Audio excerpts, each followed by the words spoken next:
as I learned through repeated explosions, incinerations, or just being launched into orbit by giant balls, Risk of Rain 2 can be absolutely brutal if you don't know what you're doing. So to help you skip straight to the fun part, here's everything I wish I knew before I first started. Starting with the biggest dilemma: do you rush or do you farm? And the answer is both.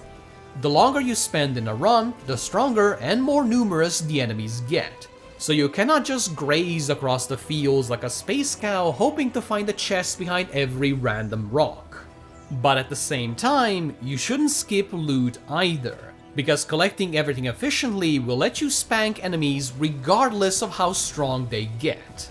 So what's the plan? Well, try to never retrace your steps. Clear the outer areas first, locate the exit, and then focus on chests that are far away from it.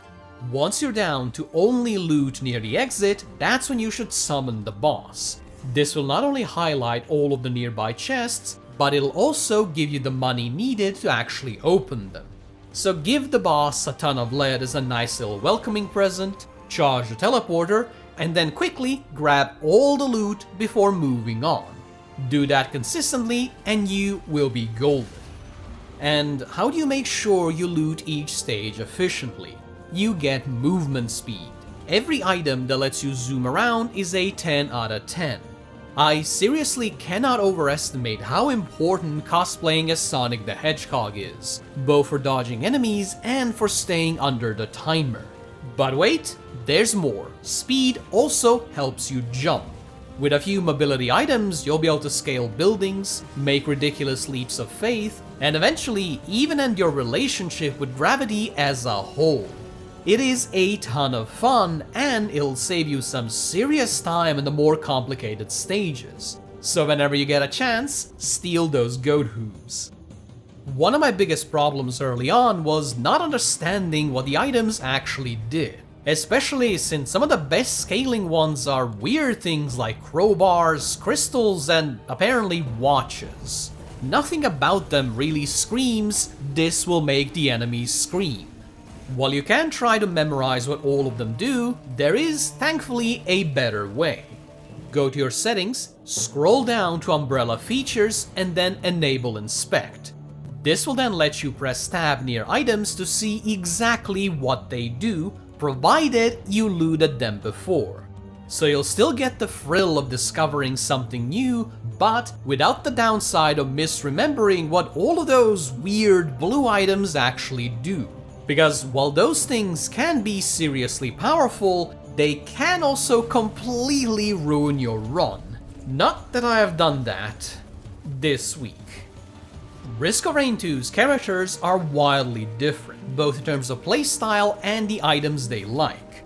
Because of this, I must admit I spent an embarrassing amount of time convinced that some of them, MUL-T, were just bad and best avoided. But now that I've been playing for a while, I can very safely say that I was a dumbass. MUL-T is actually really fun to play because you can build purely around the rat-tat-tat-tat auto nail gun with procs and damage over time effects, or stack crowbars to make the rebar launcher basically one-shot everything that isn't a boss, or just do some weird mixture. The catch is that MUL-T and, well, each character requires a slightly different mindset. Strategies that work for the Huntress might see you get obliterated as the Artificer. So give each one a proper run or two before writing them off. Trust me on this, they're all great. Unlike real life, running away from your problems in Risk of Rain 2 is an excellent strategy. The enemies, especially on the later stages, do an absurd amount of damage. A lot of your deaths will come from a single hit you never even saw coming. So to avoid being flattened, zapped, or just unceremoniously bowled, you need to never stop moving. And when I say never, I really do mean never. Treat the game like it's old school Doom and just keep circle strafing until you're the very last thing standing.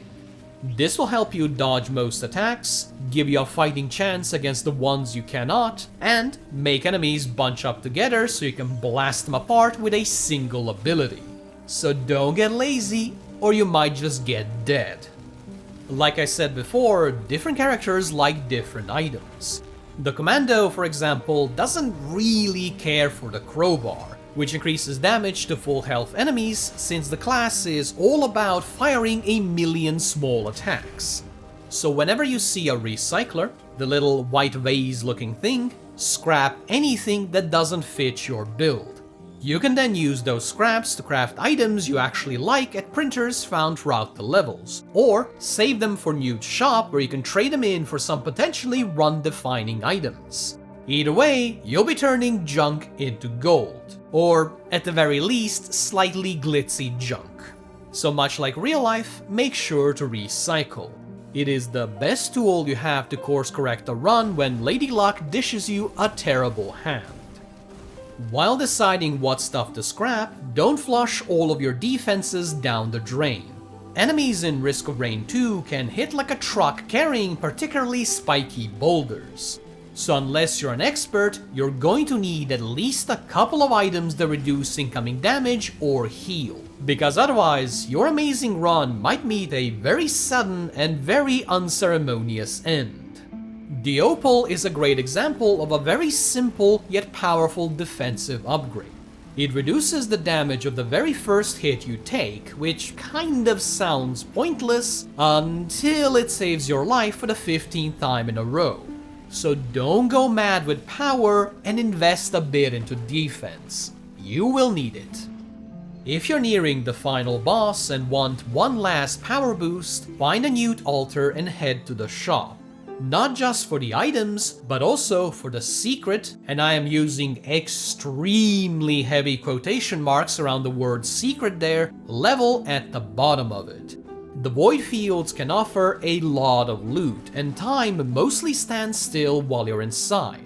So once per run you can dive in to get ahead of the curve without any real downside.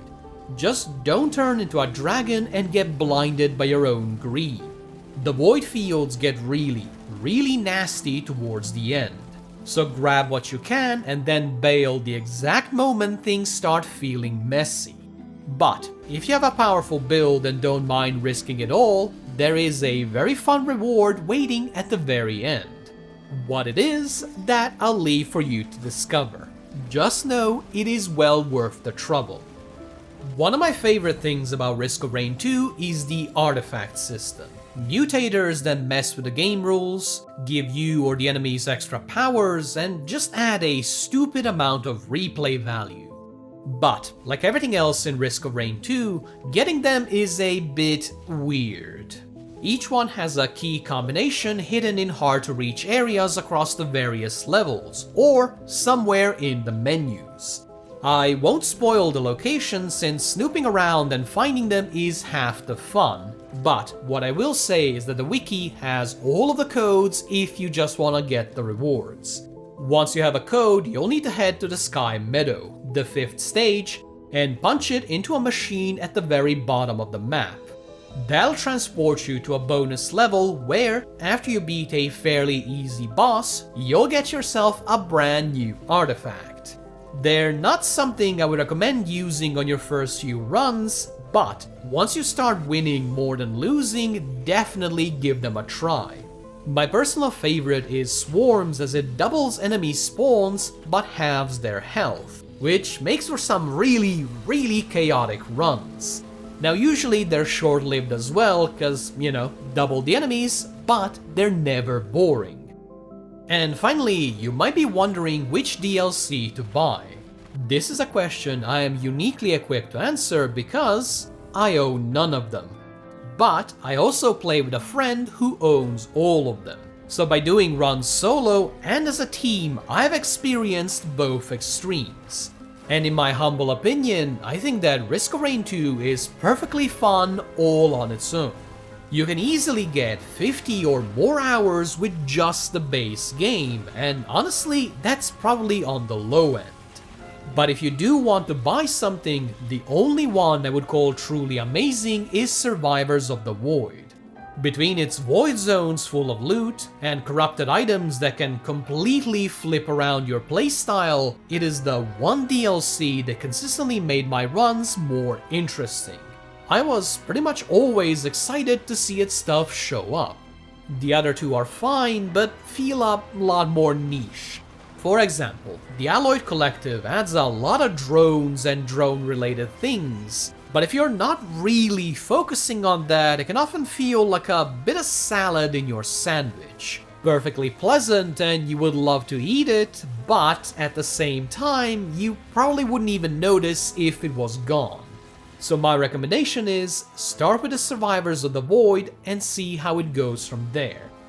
And that's your lot. If you have any questions about the guide or Risk of Rain 2 in general, drop them in the comments and I'll do my best to help you out. Thanks for watching. If you enjoyed this, make sure to like the video and subscribe, as that really does help me out a lot, and I'll hopefully see you again soon. Bye bye!